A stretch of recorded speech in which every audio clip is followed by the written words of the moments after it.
Estamos ya en el corazón de la Santísima Virgen. Desde allí, con su misma sabiduría, vamos a contemplar las verdades que hoy nos presenta el Catecismo. En nombre del Padre, del Hijo, del Espíritu Santo. Amén. Padre nuestro que estás en el cielo, santificado sea tu nombre. Venga a nosotros tu reino. Hágase tu voluntad en la tierra como en el cielo.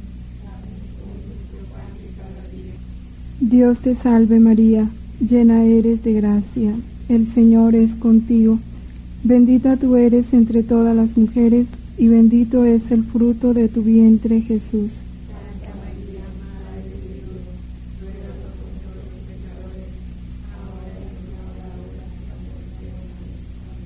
Amén. Gloria al Padre, al Hijo y al Espíritu Santo.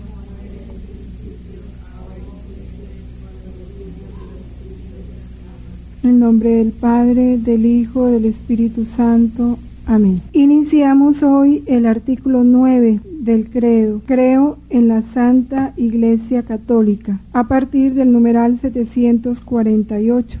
Contemplar este numeral es contemplar la verdad de la Iglesia, pero como lo dice el Concilio Vaticano II, no podemos decir que creemos en Cristo si no creemos en su Iglesia, porque toda la verdad de la Iglesia está fundamentada en la verdad de Cristo. 748. Dice que la luz de Cristo resplandece sobre el rostro de la Iglesia. Toda la luz que tiene la Iglesia, y háblese de luz, cuando se habla de luz se está hablando de verdad, se está hablando de enseñanza, de doctrina, de formación, de santidad. Toda la luz de la Iglesia viene de Cristo, porque Cristo es la luz que resplandece sobre el rostro de la Iglesia. Por eso continúa el numeral diciéndonos que el artículo de fe sobre la Iglesia, cuando yo digo creo en la Iglesia, ese creo en la Iglesia depende totalmente de mi creencia en los artículos que se refieren a Jesús. Y esto, miren, en la práctica nosotros nos damos cuenta, toda persona que empiece a criticar de la Iglesia, a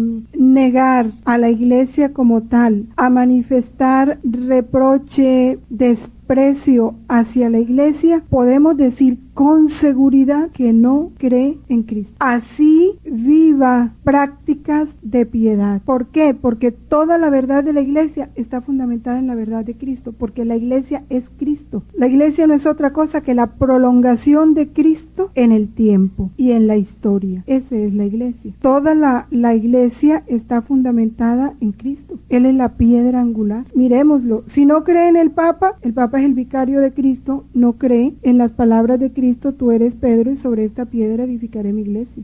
Sobre esa piedra. Y el que edifica la iglesia es Cristo, no son los hombres, a través del Espíritu Santo. También él dijo, las puertas del infierno no prevalecerán contra ella. Cuando Jesús dice que las puertas del infierno no prevalecerán contra ella, nos está diciendo que el infierno va a atacar fuertemente la iglesia. No prevalecer, o sea, no va a triunfar, pero sí va a atacar. Entonces no tenemos por qué escandalizarnos cuando en la iglesia se ven, como dice el Papa, ese humo del infierno que arroja tinieblas sobre la iglesia. Pero detrás de esas tinieblas está la luz de Cristo, que la está fortaleciendo, que la está conduciendo desde el interior y en quien está la victoria en esa lucha. De manera que todo este problema del homosexualismo que se ha dado, sí, es el humo del infierno que ha tocado a sus ministros, haciéndolos aparecer sucios y manchados, pero eso no es la verdad de la iglesia. La iglesia va más allá de todo eso, porque entonces yo dejo de creer, porque eso sucedió, yo no creo en Cristo. Entonces no creo que Cristo dijo que las puertas del infierno no prevalecerán contra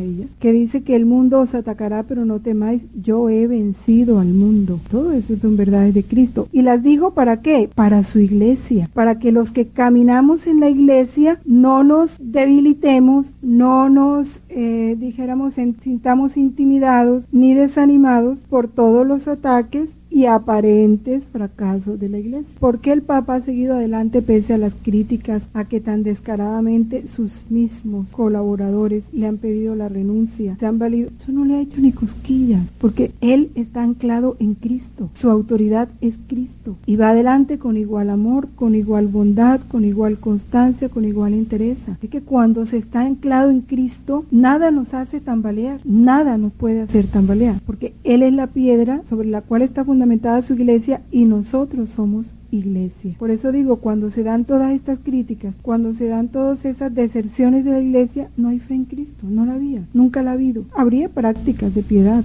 habría una apariencia de fe, pero en el fondo no puede decir que tenía fe. Que yo perdí la fe, no la perdiste, no la tenías, o la tenías tan débil porque no estaba fundamentada en la verdad. Por eso es tan importante el conocimiento de la verdad. Este numeral da una imagen muy hermosa de la iglesia. Dice, la iglesia no tiene otra luz que la de Cristo. Ella es, según una imagen predilecta de los padres de la iglesia, comparable a la luna, cuya luz es reflejo del sol. La iglesia no tiene luz propia, su luz es Cristo. Con mayor razón tenemos que valorarla, ¿no? Más seguridad nos da. El Espíritu Santo es la fuente y el dador de toda santidad. Por lo tanto, es el Espíritu Santo quien dota de santidad a la iglesia. La iglesia es el lugar donde florece el Espíritu. Qué importante es entender esto, lugar donde florece el Espíritu. Por eso, fuera de la iglesia no puede haber salvación. Entendiendo la iglesia como Cristo. Esto nos lleva a entender muchas cosas, el verdadero sentido del bautismo, porque lo que nos incorpora a la iglesia es el bautismo. Lo grande que es el bautismo, porque tan pronto se introduce un niño a la iglesia ya empieza a gozar del Espíritu de Cristo, a beneficiarse de ese Espíritu, a participar de ese Espíritu. Por eso creer en la Iglesia Santa Católica es creer en todo, creer en la Iglesia como ese cuerpo de Cristo, creer en la Iglesia como esa obra de Dios a través del Espíritu y cómo la bondad de Dios se ha manifestado a través de todos los dones que le da a la Iglesia. ¿Ustedes piensan que el hecho de que en este tiempo se haya dado todo lo que se dio, ese cardenal que se casó con esa señora de otra iglesia y que luego le pide perdón al Papa, todo ese problema del homosexualismo en los sacerdotes, eso es obra del Espíritu? ¿Qué hizo el Espíritu Santo? Mostró, así como cuando una persona está bien enferma y entonces le da una fiebre bien alta, ¿sí? O le sale un brote fuerte y eso es señal de que está enferma. Si no da la fiebre,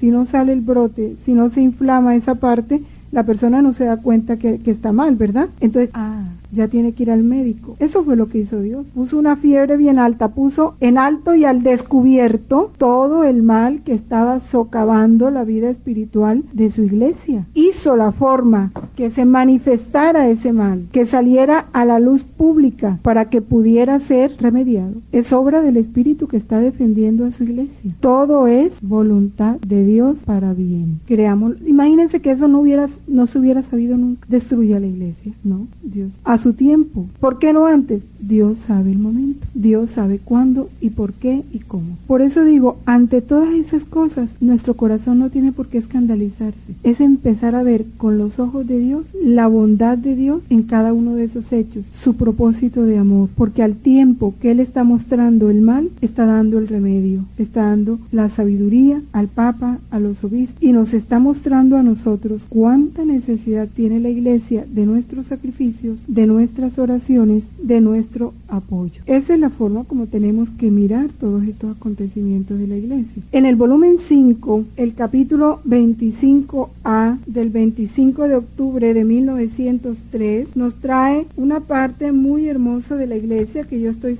segura que ustedes lo han leído, pero que no está por demás considerarlo ahora. 25A. Sí, el volumen 5 tiene un 25 y un 25A. Siempre lo van a encontrar, no se preocupen. Bueno, es una imagen que Jesús le presenta a Luisa, pero que nos describe perfectamente qué es la iglesia. Miren lo hermoso. La mujer representaba a la iglesia, que estando enferma, no en sí misma, sino en sus miembros, si bien abatida y ultrajada por los enemigos y enferma en sus mismos miembros, no pierde nunca su majestad y veneración. El lecho donde se encontraba me hacía comprender que la Iglesia, mientras parece oprimida, enferma, llena de oposiciones, siempre reposa con un reposo perpetuo y eterno, con paz y seguridad en el seno paterno de Dios, como un niñito en el seno de la propia madre. Por eso digo, nada nos tiene que hacer temblar ni llenar de miedo. La Iglesia, así aparezca enferma, oprimida, debilitada en sus miembros, en sí misma, siempre está con el reposo de Dios, que es un reposo eterno, porque la Iglesia está en el seno de la Trinidad. Reposa en Dios como un niño reposa en los brazos de su madre. La cabecera del lecho, que estaba sostenida,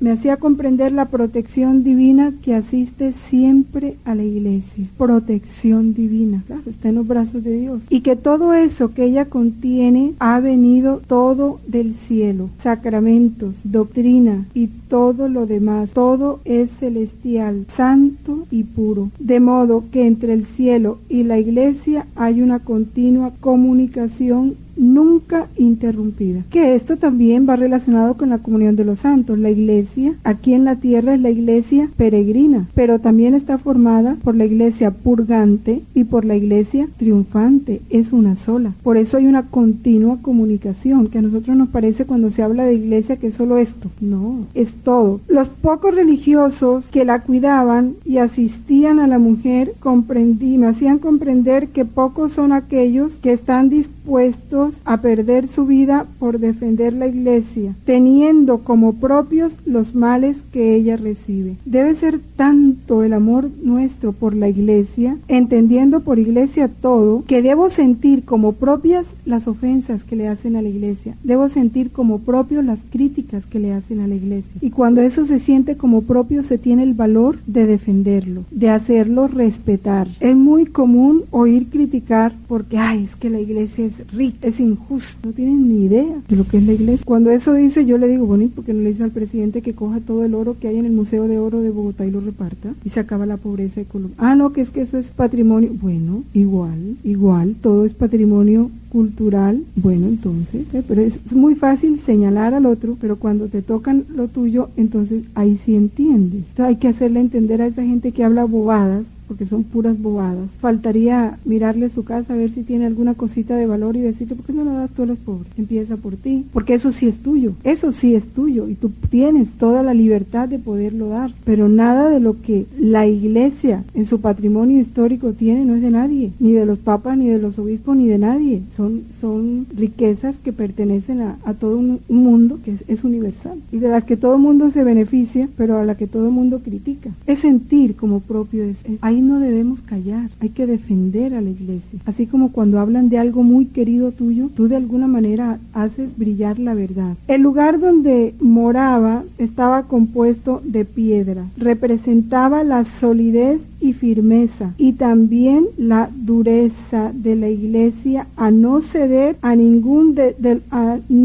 ninguno de los derechos que le pertenecen. Es no ceder, no porque la gente critique, entonces sí, no. Y esto lo hemos comprobado en la entereza de los papas, que pese a toda la crítica y burla que le hacen, mantienen la defensa de los derechos de la Iglesia, y no puede dejar que ningún gobierno empiece a pisotearlos. Tiene que hacerse respetar, porque no se están defendiendo. Defender los derechos de la Iglesia es defender los derechos de Dios. No son ni siquiera los derechos personales, son los derechos de Dios, porque la Iglesia es Cristo. Todo lo que ella contiene ha venido del cielo. Entonces, ¿es propiedad de quién? De Dios. La mujer moribunda que con intrepidez se deja atacar por los enemigos representa a la Iglesia, que mientras parece que muere, ahora resurge más intrépida. ¿Pero cómo? Con los sufrimientos, con el derramamiento de sangre, verdadero espíritu de la Iglesia, siempre pronta a la mortificación como lo fue Jesucristo. El espíritu de la Iglesia iglesia es el espíritu de Jesús. Y el espíritu de Jesús fue el espíritu de sacrificio, dar la vida. Porque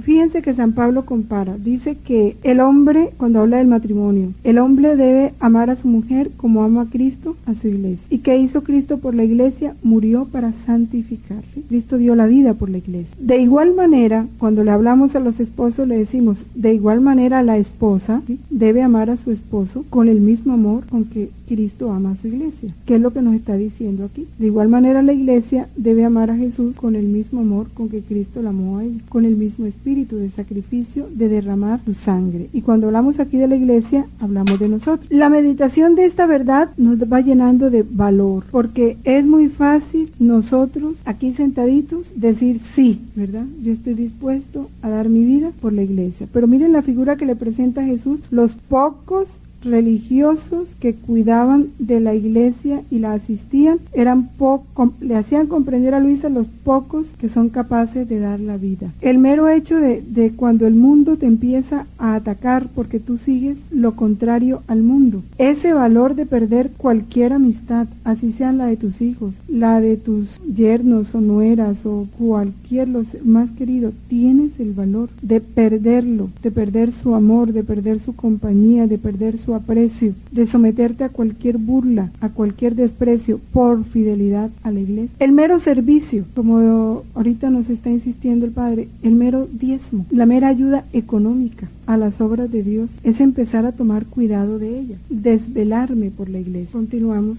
Vamos a hablar de los nombres, imágenes y símbolos de la iglesia. La palabra iglesia viene del griego en el numeral 751. Yo no sé hablar griego, voy a leer como está aquí, etkalein, que significa llamar fuera o convocar, ¿no? La iglesia es precisamente esa asamblea del pueblo elegido. Todos sabemos que después del pecado original, que el hombre se aparta de Dios, Dios empieza a llamar fuera. ¿Por qué? Porque todo estaba fuera de Dios, toda la humanidad estaba fuera de Dios. Por eso llama a un pagano, que como es Abraham, para empezar a formar su pueblo. Lo va convocando, lo va llamando, lo va congregando. De ahí nace el nombre de iglesia, que el nombre de iglesia luego aparece más concreto ya en el Nuevo Testamento y representa la primera comunidad de los que creían en Cristo. De ahí sale el término kiraké, de ahí se deriva la palabra church en inglés y kirke en alemán, que es muy bonito el significado de esas dos palabras, la que pertenece al Señor. Iglesia, lo que pertenece al Señor. No nos pertenecemos, fuimos comprados con la sangre de Cristo. No nos pertenecemos, somos esclavos de Cristo. Suficiente, ¿verdad?, para ir disponernos a la docilidad. Ya en el lenguaje cristiano, cuando se habla de iglesia, se habla de esa asamblea litúrgica, también de la comunidad local, hablamos de la parroquia, o toda la comunidad universal de los creyentes. La iglesia vive. ¿Cuál es el alimento de la iglesia? De la palabra y del cuerpo de Cristo, porque solo de esta manera viene a ser ella misma cuerpo de Cristo. Conclusión, todo bautizado, porque la iglesia, su cuerpo, somos todos nosotros, pero si una parte del cuerpo o muchas partes del cuerpo no reciben el alimento que es la palabra de Dios y la Eucaristía, pues esas partes del cuerpo mueren, y eso es lo que tiene a la iglesia tan enferma. Pero no lo olvidemos, está enferma en sus miembros, no en sí misma. Ese es el gran misterio. Vamos a leer el numeral 1140 del Catecismo, que nos amplía esta parte. Está hablando de la liturgia sacramental. Es toda la comunidad, el cuerpo de Cristo unido a su cabeza, quien celebra. Las acciones litúrgicas no son acciones privadas, sino celebraciones de la iglesia, que es sacramento de unidad. Pueblo santo, congregado y ordenado bajo la dirección de los obispos. Por tanto, pertenecen a todo el cuerpo de la iglesia, influyen en él y lo manifiestan, pero afectan a cada miembro de este cuerpo de manera diferente, según la diversidad de dones, de órdenes, funciones y participación actual. Por eso también, siempre que los ritos, según la naturaleza propia de cada uno, admitan una celebración común con asistencia y participación activa de los fieles, hay que inculcar que ésta debe ser preferida en cuanto sea posible a una celebración individual y casi privada. Por eso no hay misas en privado, por eso los sacramentos no deben celebrarse en privado. Y fíjense, si se hacen, es casi que hacerlos en contra contra del espíritu de la iglesia, porque son acciones universales en donde está implicada toda la iglesia, porque el sacrificio de Cristo es uno, que por nuestra limitación unos participamos en la iglesia del Espíritu Santo, otros participamos en la iglesia de la Inmaculada, otros participamos, pero a la larga es el mismo sacrificio, el mismo cuerpo de Cristo. Los símbolos de la iglesia en el numeral 753, son muchísimas las imágenes y figuras que se van relacionadas con la iglesia. Vamos a ver algunas de ellas. Pueblo de Dios. A mí me parece una expresión hermosísima, solo que nos hemos acostumbrado a ella, ¿no? Pero cuando se habla pueblo de Dios, es entender, es que pueblo de Dios es el lugar donde Dios mora. Es el pueblo que le pertenece, el que Él dirige, donde está todo lo suyo. Cristo es la cabeza de este cuerpo, y ese pueblo, de este pueblo, y ese pueblo es su cuerpo. También la iglesia es comparada con un redil, con un rebaño, y en ese rebaño la puerta es Cristo, y el pastor también como un campo de labranza, ¿no? Un campo de Dios donde Él mismo se siembra. En ese campo se siembra una semilla que es Cristo, y el sembrador es Cristo. Es que lo es todo, Dios lo es todo. Es la vid, la iglesia es la vid, y en esa vid selecta, cultivada por el Padre, está todo el capítulo 15 de San Juan, nosotros somos la rama, porque la verdadera vid es Cristo, ¿no? También con un edificio, una construcción, donde esa piedra angular es Cristo, sobre ella se edifica. De eso nos habla San Pablo, que dice que unos se edificarán con oro, otros con plata, otros con cobre, otros con barro, que ya al final sabremos con qué material construimos, si, según la prueba que se le haga, ¿no? Casa de Dios, habitación de Dios, tienda de Dios con los hombres, templo santo. Son los símbolos e imágenes que se presentan de la iglesia. También como una esposa embellecida para su esposo. No sé si recuerdan, lo han leído ese no lo traje ahora, pero es hermoso, puede que en el próximo catecismo lo veamos. Creo que es en el volumen 24, donde está, o 21, donde está esta imagen, el 24, ¿no? De Cristo que se casa con el matrimonio de Cristo con la humanidad, que es con su iglesia. Y entonces Él dice que Él no se puede casar, que nadie se casa con una mujer enferma, que primero tiene que sanarla. Y eso es lo que Cristo ha hecho con la iglesia a través de los sacramentos, son los remedios, para que ya sana, Él pueda hacerla su esposa, que es la unión, la perfecta unidad en el reino de Dios. Esa figura es de la iglesia engalanada para su esposo. Esa nos la explica en el volumen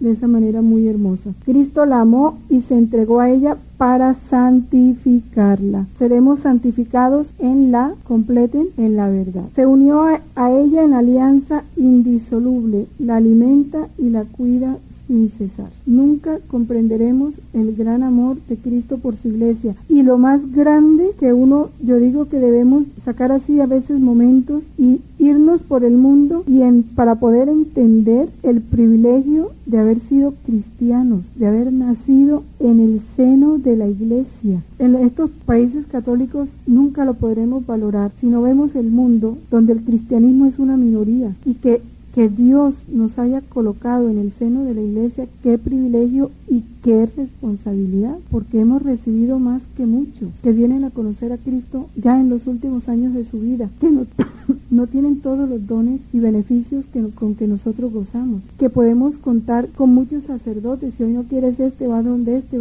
este. En muchos lugares no tienen eso, sino uno solo y muy esporádicamente. Cuando uno se acostumbra a tanta riqueza, como que se le olvida, ¿no?, que es privilegiado. A veces es bueno salirse así sea con la imaginación de ese ambiente, para por lo menos valorar y agradecerle a Dios. En el volumen 4, capítulo 179, del 23 de febrero de 1903. Encontrándome fuera de mí misma, me he visto cercana a un jardín que parecía que fuera la iglesia. Cercano a ese jardín estaban personas que maquinaban un atentado a la iglesia y al Papa. Y en medio estaba nuestro Señor crucificado, pero sin cabeza. ¿Quién puede decir la pena, el dolor que sentía al ver su sacratísimo cuerpo en aquel estado? Y comprendía que los hombres no querían a Jesucristo por cabeza, y así como la iglesia lo representa en esta tierra, por eso buscaban destruir aquello que la representaba. Después me he encontrado en otro lugar en el cual he encontrado otras personas y me preguntaban, ¿qué dices tú de la iglesia? Y yo, sintiendo una luz en mi mente, he dicho, la iglesia será siempre iglesia. A lo más podrá lavarse en su propia sangre, pero este lavado la hará más bella y gloriosa. Después, al sentir eso, han dicho, es falso, llamamos a nuestro Dios y veamos qué cosa nos dice. Y ha salido un hombre que superaba a todos en altura, con corona en la cabeza, y ha dicho, la iglesia será destruida, no existirán funciones públicas, a lo más alguna escondida, y la señora no será nunca reconocida. Y yo, al sentir eso, he dicho, ¿y quién eres tú que te atreves a decir esto? ¿No eres tú acaso aquella serpiente condenada por Dios a arrastrarse en la tierra? ¿Y ahora te atreves tanto de creerte rey engañando a la gente? Te ordeno de hacerte conocer como eres. Mientras esto decía, ha bajado de lo alto, ha tomado la forma de serpiente y, haciendo un ruido intenso, ha desaparecido, y yo me he encontrado en mí mismo. Es claro, aquí yo creo que esta imagen nos ayuda mucho a ver lo que pasa hoy, ¿no? La iglesia siempre será la iglesia. Lo más que le puede pasar a la iglesia es una persecución donde muchos mueran, y esa sangre la hará más bella, más resplandeciente y más gloriosa, pero nunca va a ser destruida. Todo aquel que hable, piense o desee la destrucción de la iglesia, de que no existan funciones públicas y que la Virgen no sea más reconocida, está de parte del demonio, está siendo engañado por el demonio, le está haciendo caso al espíritu de la mentira, que sí desea la destrucción de la iglesia, ahora representado o personificado en la masonería, porque él, como ya decimos, nunca aparece como es, así como le dice Luisa, te ordeno que aparezcas como eres, porque estaba mostrándose como un rey, sobresalía a todos en altura, se estaba mostrando poderoso. Esta imagen me pareció muy importante porque de muchas maneras se reproduce hoy en nuestro tiempo. Y no olvidemos, la iglesia es la iglesia. O sea, es Cristo, nunca será destruida. El origen, la fundación y misión de la iglesia. Leamos el 1616 antes de leer ese capítulo, que también está muy interesante. Es lo que el apóstol Pablo da a entender diciendo, maridos, amad a vuestras mujeres como Cristo amó a la iglesia y se entregó a sí mismo por ella para santificarla. Y añadiendo enseguida, por eso dejará el hombre a su padre y a su madre y se unirá a su mujer y los dos se harán una sola carne. Gran misterio es este. Lo digo respecto a Cristo y a la iglesia, creo que es el evangelio de mañana. Toda la vida cristiana está marcada por el amor esponsal de Cristo y de la iglesia. Ya el bautismo, entrada en el pueblo de Dios, es un misterio nupcial. Estamos conscientes de esa unión de nuestra alma con Cristo tan fuerte, más fuerte que la unión del esposo con la esposa. Miren, en el bautismo es ya un misterio nupcial. Ya en el bautismo Dios quiere esa unión esponsal del alma con Él, que le pertenezca solo a Él. La compró con su sangre. Es como a veces nos encantamos con esas bellas historias de una niña pobre, ignorante, y viene el príncipe y hace lo que sea porque sea su esposa y le da todas sus riquezas y la embellece. Eso hizo Cristo con nosotros. Son símbolos de una única realidad, el amor de Cristo por el alma. Estamos convencidos de esto. Es, por así decirlo, como el baño de bodas que precede al banquete de bodas. Eso es el bautismo. La Eucaristía. El matrimonio cristiano viene a ser, por su parte, signo eficaz, sacramento de la alianza de Cristo y de la Iglesia. Puesto que es signo y comunicación de la gracia, el matrimonio entre bautizados es un verdadero sacramento de la nueva alianza. Esto para hablar un poco de la profundidad de ser Iglesia. Para penetrar entonces en el misterio de la Iglesia hay que contemplar su origen. ¿Dónde tiene origen la Iglesia? En el seno de la Trinidad. Ahí nació, en el amor de Dios al hombre. Porque miren, ¿cuándo empezó la iglesia? En el tiempo sí apareció en Pentecostés, pero ese no es el origen de la iglesia. La iglesia nació con la humanidad, porque el matrimonio de Dios con la humanidad se dio en la creación del hombre. Desde antes de la creación del mundo fuimos elegidos en Cristo. Ese ser elegidos en Cristo habla ya de que desde el seno de Dios Él nos eligió en Cristo, nos eligió para estar en su Hijo, nos eligió por su Hijo, por Él, con Él y en Él, que ya en el tiempo, en un momento dado se realiza, pero ese está desde el seno de la Trinidad. Es un designio nacido en el corazón del Padre, por una decisión totalmente libre y misteriosa de su sabiduría y bondad. Ahí sí, libre y misterioso. ¿Por qué yo y por qué no los que están en los países paganos? ¿Por qué Colombia y no Japón? Eso es misterio. Misterio que solo lo da el amor y la voluntad misericordiosa de Dios. Dios decidió elevar a los hombres a la participación de la vida divina, a la cual llama a todos los hombres en su Hijo. Dispuso convocar a los creyentes en Cristo en la Santa Iglesia. Por eso, la vocación cristiana es un llamado. Nosotros no fuimos bautizados porque quisimos, sino porque Dios quiso. Quiso que formáramos parte de su pueblo, quiso que fuéramos su familia. Y por eso el catecismo lo dice en esta forma tan hermosa: esta familia de Dios. Y a veces todavía nosotros esto no nos basta y anda la gente buscando que su hijo se case con gente de buena familia, como si ser familia de Dios no le fuera suficiente. Es que no, como no penetramos, ¿verdad?, en esa verdad, sentimos el vacío de ser grandes cuando ya lo somos, grandes en Dios y según Dios. Ahí radica la dignidad del hombre, de su vocación a vivir en intimidad con Dios. Esta familia de Dios se constituye y se realiza gradualmente a lo largo de las etapas de la historia humana, según las disposiciones del Padre. No es según nuestro capricho, no es según la voluntad de nuestros padres, es según la voluntad de mi Padre Celestial. La Iglesia ha sido prefigurada desde el origen del mundo y preparada maravillosamente en la historia del pueblo de Israel. Ya se constituyó como tal en los últimos tiempos,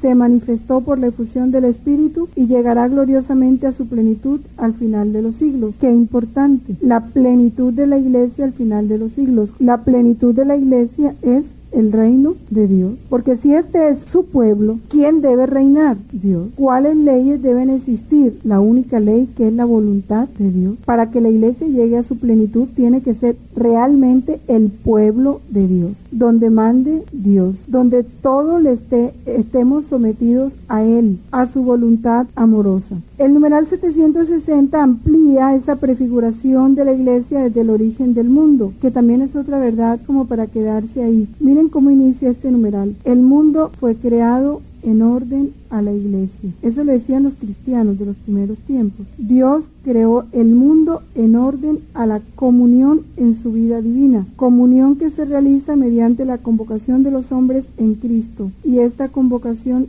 en la Iglesia. ¿Se acuerdan esos escritos de Luisa donde dice que todo lo hizo Dios para sus hijos, para sus verdaderos hijos? Y sus verdaderos hijos están en la Iglesia, porque ese es su pueblo, esa es su familia. Entonces, ¿por qué? Porque solo en la Iglesia va a resplandecer su Hijo, porque toda la Iglesia es Cristo y en cada miembro es parte de ese único cuerpo que es el cuerpo de su Hijo. Entonces, en esa razón todo fue creado por Él, con Él, en Él y para Él, por Cristo, en Cristo. Todo fue creado para Cristo. Por eso todo se hizo en orden a la Iglesia y en eso participamos tanto cuanto vivamos unidos a Cristo, en orden a la comunión en su vida divina. Si no, dice Dios, son unos ladrones que se están aprovechando de los bienes sin mirar ni atender a quien da esos bienes. Porque cuando se lee eso parece fuerte, pero ¿cómo así? Sí, es que es así. Es en razón de esa comunión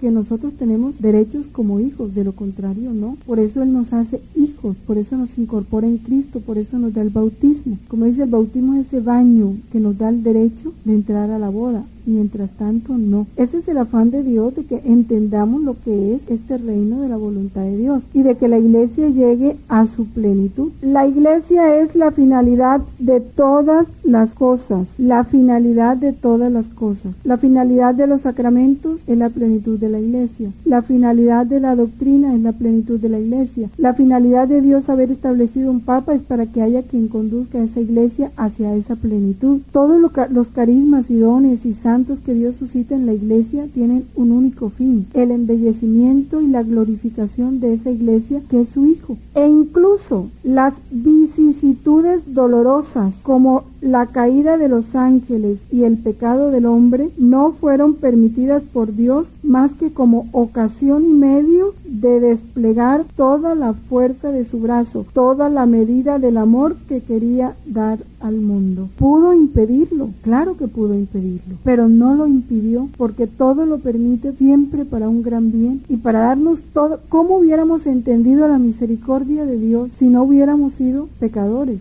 Nos manifestó toda la riqueza de su amor, toda su misericordia, toda su infinitud. Es que un Dios haya sometido a su Hijo a todo lo que lo sometió por salvarnos a nosotros, que no valemos nada, es grande, ¿no? Así como la voluntad de Dios es un acto y se llama mundo, así su intención es la salvación de los hombres y se llama iglesia. La preparación de la iglesia en la antigua alianza, eso pues es un tema bastante... ¿Cuándo empieza Dios a reunir su pueblo? En el instante mismo en que el hombre se separa de él. Ahí de una vez empieza a llamarlo, porque Dios es amor y no puede hacer más que amar. Y Dios creó al hombre para que el hombre viviera en una intimidad de vida con él. Y la obra de Dios no puede quedar inconclusa. Y si nosotros contemplamos todo, vemos que todo lleva a la unión del hombre con Dios. En cada instante de nuestra vida, todo lo que nos pasa, todo lo que sucede, todo lo que Dios permite en nuestra vida tiene ese único fin: llevarnos a esa meta, la intimidad de nuestra alma con Él. Y si no los logramos aquí, para eso está el purgatorio. Y el infierno es cuando ya el hombre rechaza totalmente ese plan de Dios, esa intimidad de vida con Él. Por eso la reunión del pueblo de Dios, nos dice el numeral 761, comienza en el instante en que el pecado destruye la comunión de los hombres con Dios y la de los hombres entre sí. La reunión de la iglesia es, por así decirlo, la reacción de Dios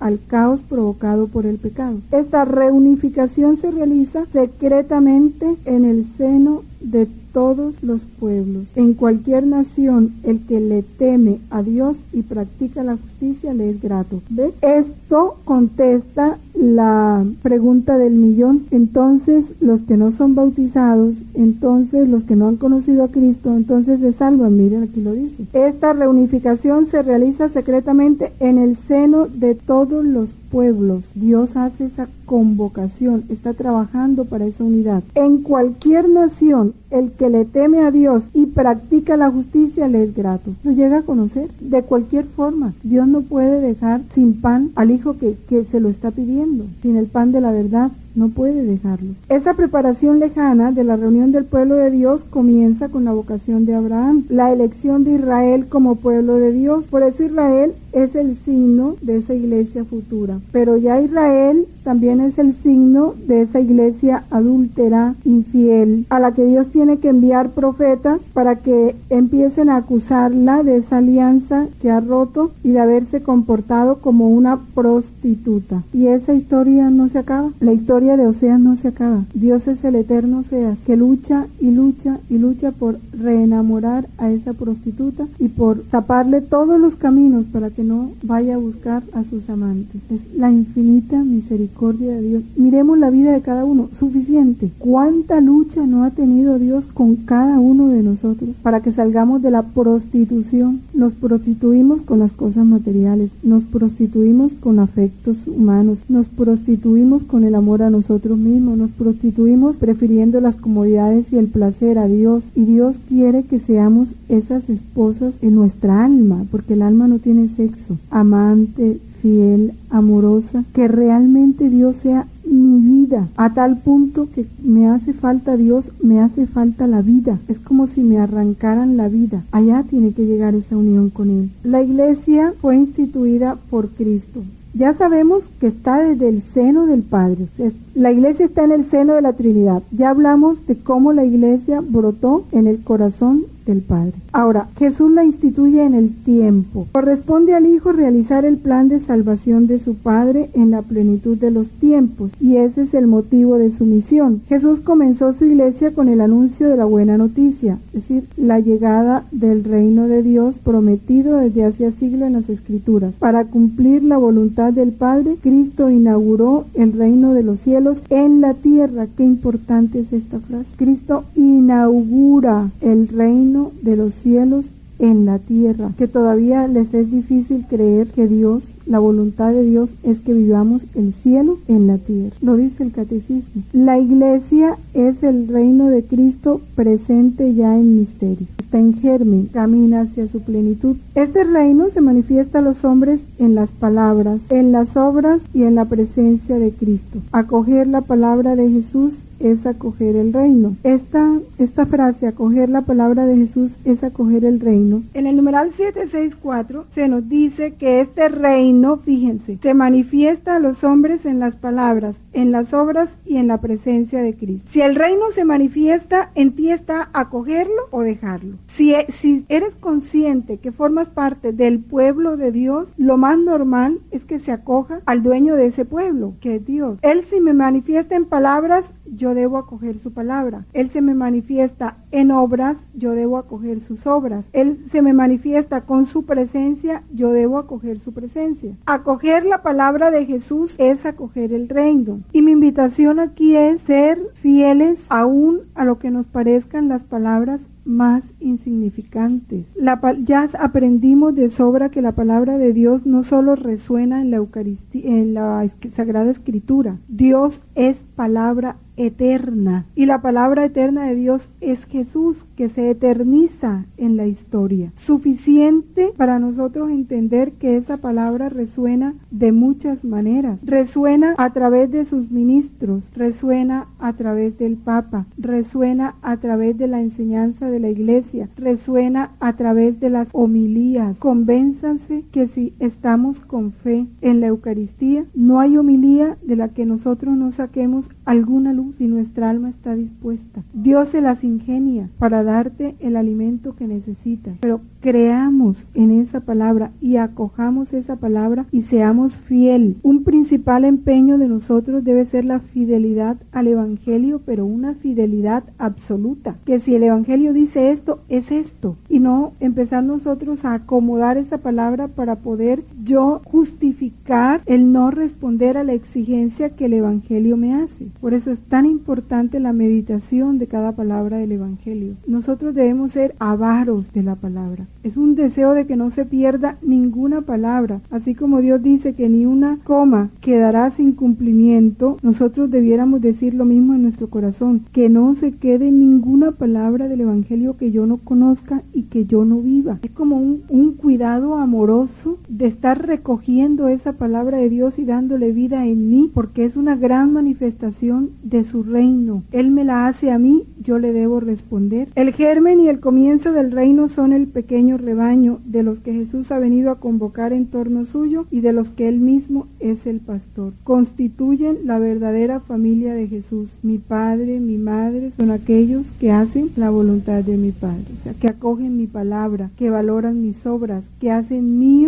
suyo todo lo que es mío. A los que reunió en torno suyo les enseñó no solo una nueva manera de obrar, sino también una oración propia. Vamos a los numerales 1691 y 2558. Ahí está al lado en el catecismo. Cristiano, reconoce tu dignidad, puesto que ahora participas de la naturaleza divina, no degeneres volviendo a la bajeza de tu vida pasada. Recuerda a qué cabeza perteneces y de qué cuerpo eres miembro. Acuérdate de que has sido arrancado del poder de las tinieblas para ser trasladado a la luz del reino de Dios. Reconoce tu dignidad. Que nadie, dijéramos, desista de Dios o de la Iglesia por culpa nuestra, por nuestro comportamiento, por nuestras palabras, por nuestras reacciones. Y es un permanente confrontarnos, pero no para mirarnos a nosotros mismos, sino para que la luz de Dios nos purifique, para que su verdad nos santifique. En la medida en que yo me pongo a la luz de la verdad, ella me va santificando, porque Jesús dijo, los santificaré en la verdad. Por eso hay que tener hambre de verdad. Y el numeral 2558, este es el misterio de la fe. La Iglesia lo profesa en el símbolo de los apóstoles y lo celebra en la liturgia sacramental, para que la vida de los fieles se conforme con Cristo en el Espíritu Santo, para gloria de Dios Padre. Por tanto, este misterio exige que los fieles crean en Él, lo celebren y vivan de Él en una relación viviente y personal con Dios vivo y verdadero. Esta relación es la oración. como una tarea el empezar a entrar en una relación personal y viva con Dios sin intermediarios, ni de libros, ni de cassette, ni de nada, porque solo ese contacto es el que nos va haciendo experimentar realmente esa presencia de Dios en mí, ese sentir que Él me habla en mi interior, que pone en mi interior sus deseos, que pone en mi interior sus propósitos, que pone en mi interior sus planes, y para también empezar nosotros mismos a tener dominio sobre aquello que vemos que no conviene. Cuando se nos haga una crítica o tengamos conocimiento de que alguien nos criticó o nos dijo, y eso que eres de la divina voluntad y que no sé qué más de la divina voluntad, yo les recomendaría, en vez de enojarnos, tomemos esa crítica y veamos qué de cierto hay para enmendarlo. Asumámosla con humildad. Siempre cuando sepamos que han criticado de nosotros o que han comentado algo negativo, no lo rechacemos. Veamos más bien, esa persona puede tener razón. ¿Por qué dice eso? ¿Qué he hecho yo que la he llevado a expresarse así? Más bien, tomémoslo como un material que Dios nos da de revisión, como un espejo que Dios pone. Mira, es mejor tomarlo con humildad, a ver qué podemos nosotros corregir, cambiar, para que el rostro de Cristo resplandezca con más claridad en nuestra vida, en nuestro comportamiento. Es mucho mejor eso que yo enseguida decir, que no, algo hay en mí que lo llevo. Entonces uno estar como atentos, porque ahí Dios nos dará la luz. Entonces ahí sí, Señor, esto muéstrame. Yo quiero que cada vez más, no para elogios, no para alabanzas, no para verme santo, sino para la gloria de Dios, para que su nombre sea santificado, para que los hombres viendo mis buenas acciones le den gloria a Él, y purificar permanentemente nuestra intención. Jesús dotó a su comunidad de una estructura que permanecerá hasta la plena consumación del reino. Otra verdad, la estructura de la iglesia la dio Dios. Él la instituyó, Él la organizó. Todos los cambios que la iglesia hace en los concilios es de lo secundario. Lo esencial nunca cambia.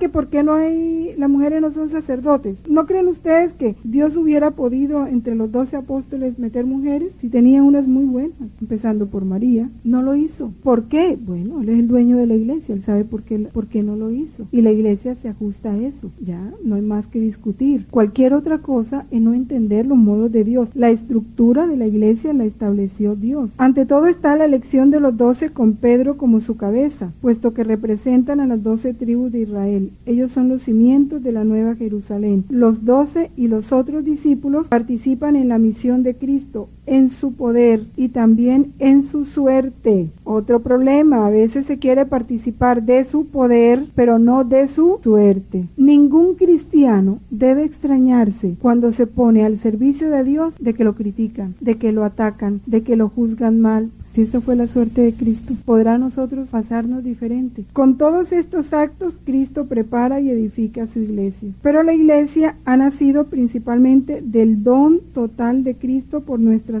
salvación, anticipado en la institución de la Eucaristía y realizado en la cruz. El agua y la sangre que brotan del costado abierto de Jesús crucificado son signo de ese comienzo y crecimiento. Del costado de Cristo dormido en la cruz nació el sacramento admirable de toda la iglesia. Del mismo modo que Eva fue formada del costado de Adán adormecido, así la iglesia nació del corazón traspasado de Cristo muerto en la cruz. Eva, madre de todos los vivientes, María, madre de todos los creyentes, la iglesia, madre del Cristo total. Es madre. La iglesia nos alimenta con sus pechos, y así como un bebé nunca se pone a pensar que la leche que su madre le da está envenenada, así nosotros tenemos que saber que todo lo que la iglesia nos da como alimento es un alimento puro que viene del cielo. Es que lo entendemos, toda enseñanza que el Papa da viene del cielo, no es de la tierra, y como tal tenemos que valorarla, vivirla, recibirla, abrazarla. La mera indiferencia, o sea, el mero no importarme,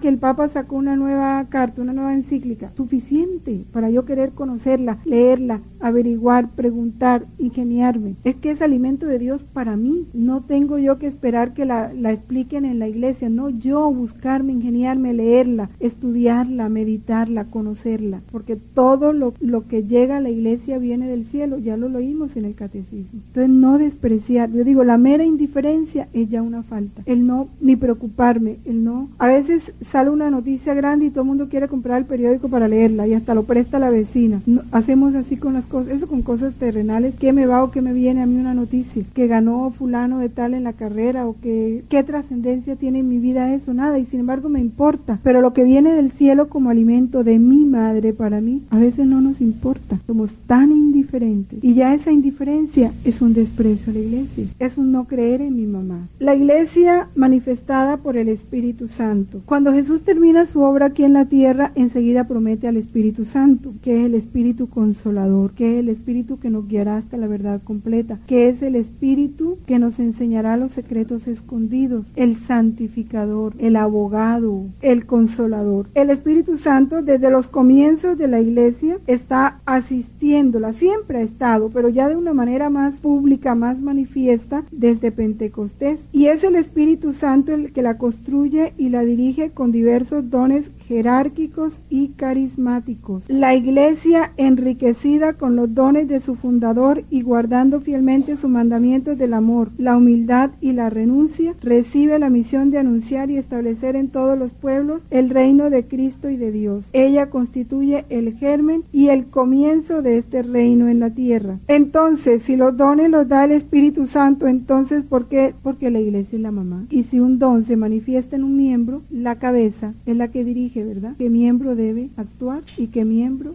no debe? La cabeza es la que coordina la actividad de todos los miembros. Y así esta mano tenga fuerza, si tu cerebro no quiere, pues no manejas esta mano, ¿sí o no? Entonces igual hace la iglesia con los carismas. Este sí, este no. Porque el mismo espíritu que da el carisma es el mismo espíritu que dirige la cabeza y el que dirige la estructura de la iglesia y la jerarquía de la iglesia y da la sabiduría a los pastores para saber cómo orienta a sus fieles. Es creer en eso. La iglesia es consumada en la gloria. Solo llegará a su perfección en la gloria del cielo, pero aquí no está diciendo después de la muerte, en la gloria del cielo. Cuando ese cielo se viva en la tierra, la iglesia llegará a su plenitud, a su perfección. Cuando esa gloria del cielo ya se manifiesta en la tierra. ¿Cuál es la gloria del cielo? La unidad en la voluntad de Dios. Cuando Cristo vuelva glorioso. Hasta ese día la iglesia avanza en su peregrinación a través de las persecuciones del mundo y de los consuelos de Dios. Aquí abajo ella se sabe en exilio, lejos del Señor, y aspira al advenimiento pleno del reino, y espera y desea con todas sus fuerzas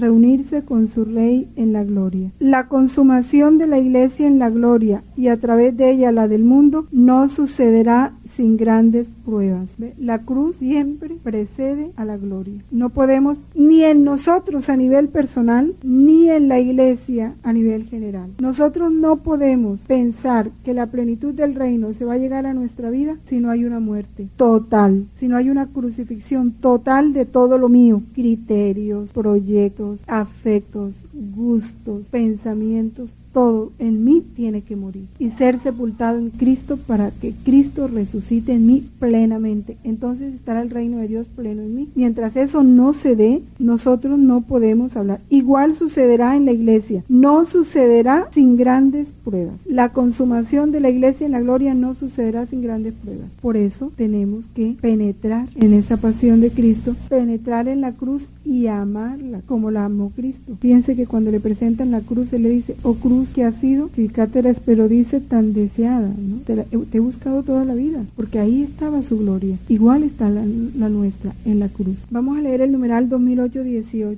En la oración del Señor está hablando del Padre Nuestro. Se trata principalmente de la venida final del reino de Dios por medio del retorno de Cristo, cuando Cristo sea todo en todos. Pero este deseo no distrae a la iglesia de su misión en este mundo, más bien la compromete, porque desde Pentecostés la venida del reino es obra del Espíritu del Señor, a fin de santificar todas las cosas, llevando a plenitud su obra en el mundo. El reino de Dios es justicia y paz y gozo en el Espíritu Santo. Los últimos tiempos en los que estamos, son los de la efusión del Espíritu Santo. Desde entonces está entablado un combate decisivo entre la carne y el Espíritu. Solo un corazón puro puede decir con seguridad, venga a nosotros tu reino. Es necesario haber estado en la escuela de Pablo para decir que el pecado no reine ya en nuestro cuerpo mortal. El que se conserva puro en sus acciones, sus pensamientos y sus palabras puede decir a Dios: venga tu reino. ¿Y cuál es la pureza? ¿Qué es lo que nos da la pureza? La recta intención de solo agradar a Dios y de solo buscar la gloria de Dios. Eso es lo que la pureza. Si me busco a mí mismo para defenderme, para que digan, para que piensen, para sentirme bueno,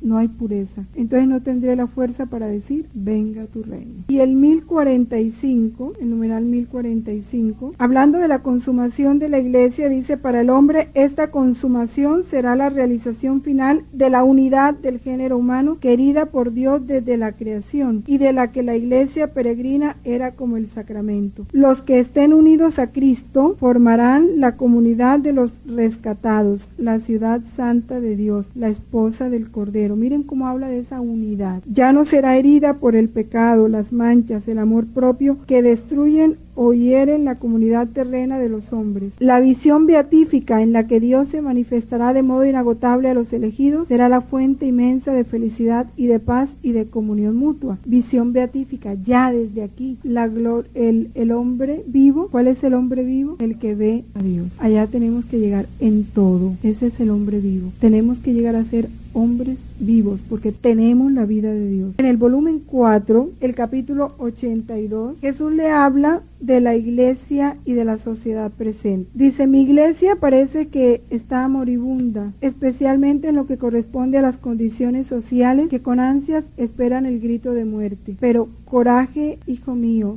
en lo que corresponde a las condiciones sociales que con ansia esperan el grito de muerte. Pero coraje, hijo mío, después que habrá llegado al monte, al ensalzar lo que se hará por la cruz, todos se descubrirán. No, espérenme buscar, lo acabé de buscar y ya se me perdió. Todo será removido y la iglesia depondrá el aspecto de moribunda y adquirirá su pleno vigor. La sola cruz es el medio. Vienen tiempos fuertes para la iglesia. Como la sola cruz fue el único medio para llenar el vacío que el pecado había hecho y para unir el abismo de distancia infinita que existía entre Dios y el hombre. Así, en estos tiempos, la sola cruz hará ensalzar la frente de la iglesia, valiente y resplandeciente para confundir y poner en fuga a sus enemigos. Solo la cruz es la que purificará, la que embellecerá, la que ordenará todo. El misterio de la iglesia. La iglesia está en la historia, pero al mismo tiempo la trasciende. Está en el tiempo, pero está en la eternidad, ¿sí? Porque está en el seno de la Trinidad. Solamente con los ojos de la fe se puede ver al mismo tiempo en esta realidad visible una realidad espiritual portadora de vida divina. Solo la fe. Y a todo nivel, porque solo la fe te puede llevar a conjugar en tu corazón la humanidad del sacerdote y su divinidad. Porque el sacerdote es el que prolonga la misión de Cristo en la tierra. Y así aparezca lo que aparezca en él, ahí está Cristo. En sus palabras, en sus gestos, ahí está Jesús. Por eso le dice Dios a Santa Catalina de Siena y a través de ella a nosotros, que ni siquiera debemos juzgarlos ni interior ni exteriormente. Es andar con ese cuidado que tiene que ser un sumo cuidado de nuestro espíritu y con todo lo de la iglesia, porque es el misterio de Cristo en la tierra, portadora de vida divina. Ver en ella al mismo tiempo una realidad visible y una realidad espiritual. Es el Papa. ¿Qué pasa con todos los que están criticando al Papa? Que se quedan en la realidad visible. No son capaces de trascender. Dios nos está hablando claro en el Papa. Lo que le pasa, el Papa está viviendo en sí lo que vive la iglesia. Un cuerpo cuyos miembros están enfermos, débiles. Con el Papa se puede decir lo que se dice con la iglesia. Está enferma en sus miembros, pero en su esencia se mantiene vigorosa, resplandeciente, santo. Eso es lo que Dios nos está mostrando con el Papa, lo que es la iglesia en este tiempo. No porque su cuerpo esté destruido, no porque la enfermedad lo lleve de pronto a no tener el control en su saliva, hay que despreciarlo.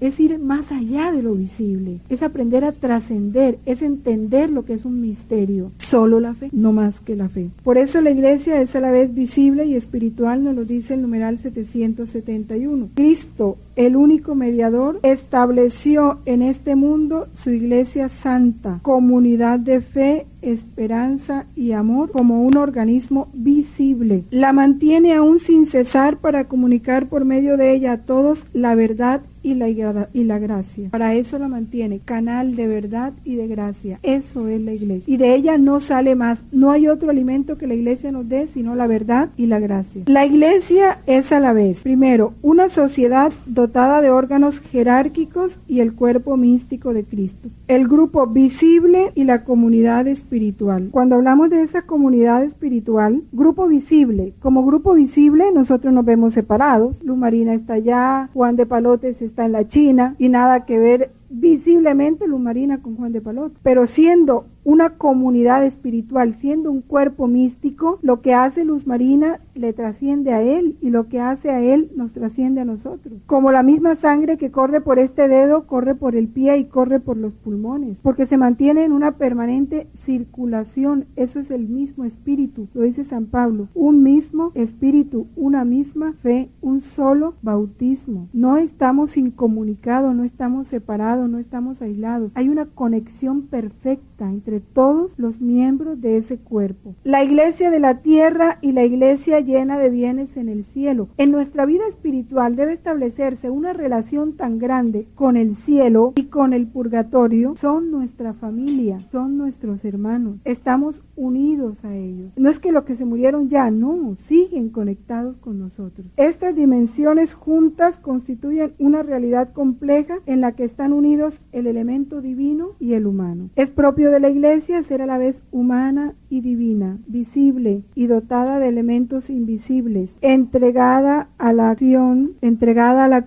y dada a la contemplación, presente en el mundo y sin embargo peregrina, de modo que en ella lo humano esté ordenado y subordinado a lo divino. Qué importante es eso, lo humano subordinado a lo divino, no lo divino a lo humano como pretendemos a veces, lo visible a lo invisible, la acción a la contemplación. La acción tiene que estar subordinada a la contemplación, regida por la contemplación, sometida a la contemplación, y lo presente a la ciudad futura que buscamos. Qué humildad y qué sublimidad. Es la tienda de Kadar y el santuario de Dios, una tienda terrena y un palacio celestial, una casa modestísima y una aula regia, un cuerpo mortal y un templo luminoso, la despreciada por los soberbios y la esposa de Cristo. Tiene la tez morena pero es hermosa, hija de Jerusalén.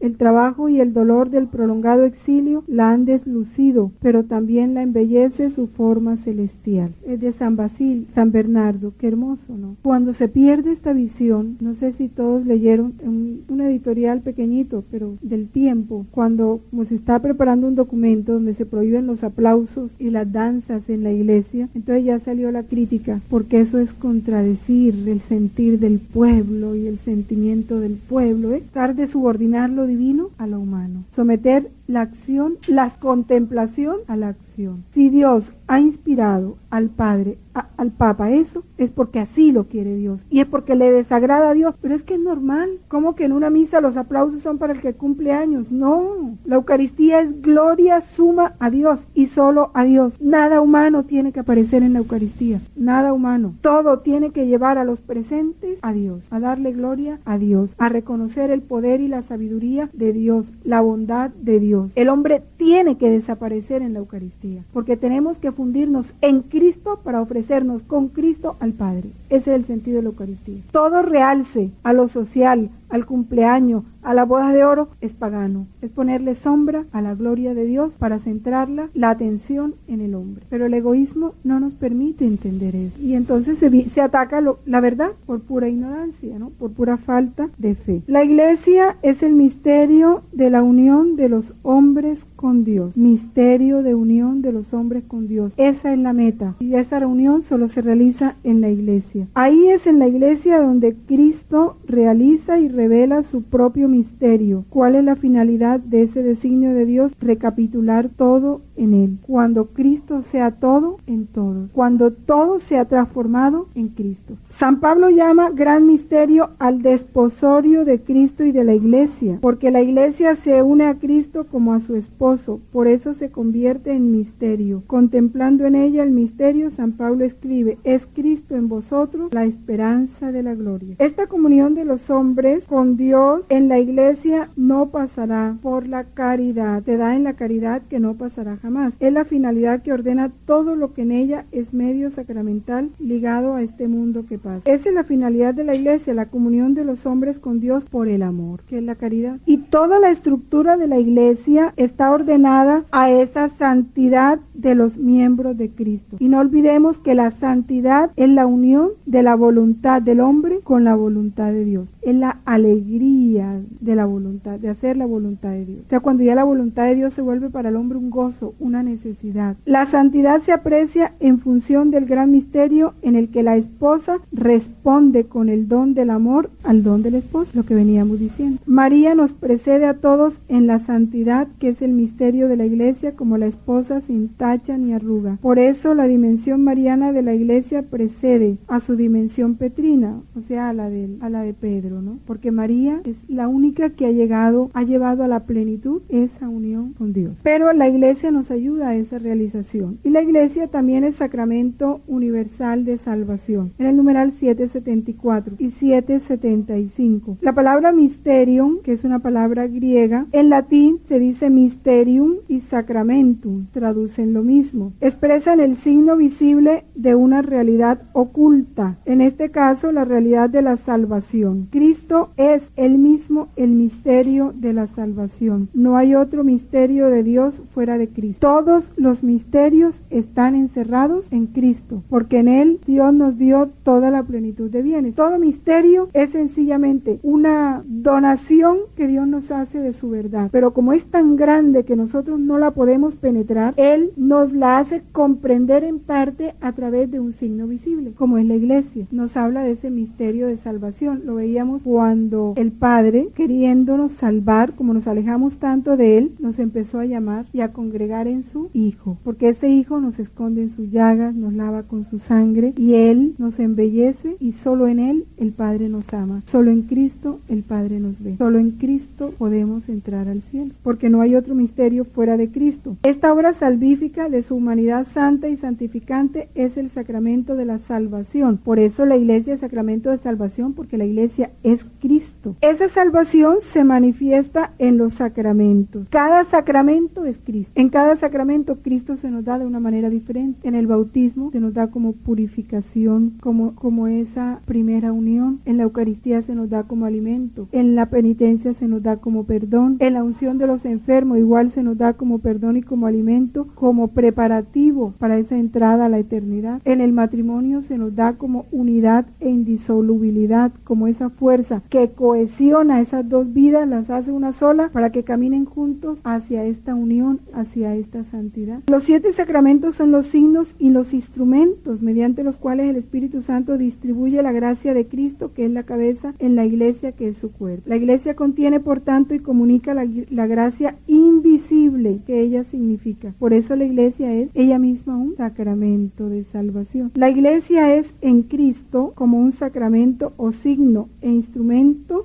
signo e instrumento de la unión íntima con Dios y de la unidad de todo el género humano. Imposible llegar a esa unidad con Dios. Por eso, fuera de la iglesia no hay santidad, no puede haberla. Por eso es un error decir que hay santos en los musulmanes, que hay santos en... No puede haberla, porque fuera de la iglesia no puede haber esa unión con Dios. Ser el sacramento de la unión íntima de los hombres con Dios es el primer fin de la iglesia. Todo grupo apostólico que trabaje en la iglesia y que no tenga como fin ayudar a que los hombres lleguen a esa unión con Dios es falso. No está haciendo ningún apostolado. Por eso todo grupo de la iglesia, y es peligroso porque los hay, que están cultivando una fe egoísta. Entonces la iglesia busca los grupos por sí mismo, no para trabajar para la gloria de Dios, ni para que Cristo reine, ni para que haya una unión más con Dios, no. Para solucionar sus problemas, para pedirle a Dios sus cosas, para alcanzar de Dios lo que ellos quieren, pero no es la gloria de Dios, no es la unión de los hombres con Cristo. Y ahí es donde se empieza a falsear la verdad. El primer fin de la iglesia es la unión íntima de los hombres con Dios. y el principal. Como la comunión de los hombres radica en la unión con Dios, la comunión de los hombres, qué importante es, radica, tiene su raíz, se desprende de la unión con Dios. Es también el sacramento de la unidad del género humano. No pretendamos empezar a buscar la unidad de los hombres, la paz de los pueblos, la convivencia, si no hay una unión con Dios. Por eso la primera campaña debe ser contra el pecado. Si eso no se combate, olvidémonos de unión, de paz, de armonía, de nada de eso, de convivencia, de nada de eso. Esta unidad ya está comenzada en ella porque reúne hombres de toda nación, raza, pueblo y lengua. Al mismo tiempo, la Iglesia es signo e instrumento de la plena realización de esta unidad que aún está por venir. Signo e instrumento. Si es el instrumento, no lo podemos lograr sino a través de la Iglesia. Como sacramento, la Iglesia es instrumento de Cristo. Ella es asumida por Cristo como instrumento de redención universal, sacramento universal de salvación, por medio de la cual Cristo manifiesta y realiza al mismo tiempo el misterio del amor de Dios al hombre. Ella es el proyecto visible del amor de Dios hacia la humanidad, que quiere que todo el género humano forme un único pueblo de Dios, se una en un único cuerpo de Cristo, se coedifique en un único templo del Espíritu Santo. Vamos a leer en el volumen 2, el capítulo 7, que nos habla de la Iglesia como sacramento universal de salvación. Vamos a leer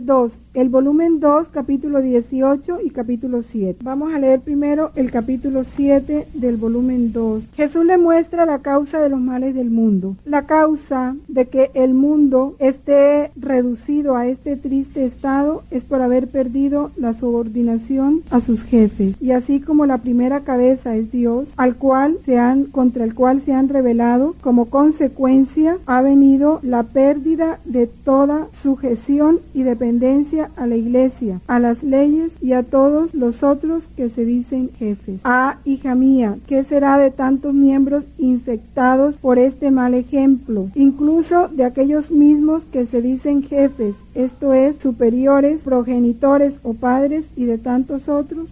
Llegarán a tanto que no se conocerán más ni hijos, ni hermanos, ni reyes, ni príncipes, ni padres. Estos miembros serán como tantos serpientes que se atacarán mutuamente, padre contra padre, padre contra hijo, hijo contra padre, hermano contra hermana, que ya anunció Cristo. Por eso ve cuánto son necesarios los castigos en estos tiempos, y que la muerte casi que destruya a esta raza de gente, a fin de que los pocos que permanezcan aprendan de los otros a ser humildes y obedientes. Por eso déjame hacer, no quieras oponerte a los castigos de la gente. En eso estamos, ¿no? En una rebeldía general. Y el capítulo 18 del mismo volumen 2 habla muy hermoso de la Iglesia, de ese misterio de la Iglesia como visible y espiritual. En mi Iglesia está simbolizado todo el cielo. Así como en el cielo una es la cabeza, que es Dios, y muchos son los santos de diversas condiciones, órdenes y méritos. Así en mi Iglesia está simbolizado todo el cielo. Uno es la cabeza, cual es el Papa, y hasta en la tiara que circunda la propia cabeza viene simbolizada la Trinidad Sacrosanta. Y muchos son los miembros que de esta cabeza dependen, esto es, diversas dignidades, diversas órdenes, superiores e inferiores, desde el más pequeño hasta el más grande. Todos sirven para embellecer a mi Iglesia, cada uno según el grado que tiene y el oficio que se le ha compartido, que se le ha asignado. Con el exacto cumplimiento de las virtudes viene a dar de sí en mi Iglesia un esplendor perfumadísimo, de modo que la tierra y el cielo quedan perfumados e iluminados, y las gentes quedan tan atraídas por esta luz y este perfume que les es casi imposible no rendirse a la verdad. Dejo pues a tu consideración aquellos miembros infectados que en vez de dar luz dan tinieblas. ¿Cuánto daño hacen en mi Iglesia? Nos los deja a nosotros. ¿Para qué? Para que oremos por ellos, para que con nuestros sacrificios, ya sabemos que lo que le da esplendor a la Iglesia, ¿qué es? ¿Cuál es el espíritu de la Iglesia? La cruz, el sacrificio, el derramamiento de sangre. Puede que no sea una sangre física, pero sí una sangre del alma. Por eso todo momento de dolor es moneda de cielo para nosotros. Es para embellecer a esa Iglesia, para sanar esos miembros, para ser nosotros de esos pocos que toman cuidado de la Iglesia y la protegen y la defienden y le van sanando las heridas a ese cuerpo enfermo y todo adolorido. Seamos el consuelo de la Iglesia. Bueno, terminamos entonces. Ya a ustedes les queda en su casa la tarea de leer el resumen para el próximo catecismo empezar en el numeral 781. Como la Iglesia, pueblo de Dios, en el nombre del Padre, del Hijo y del Espíritu Santo. Amén.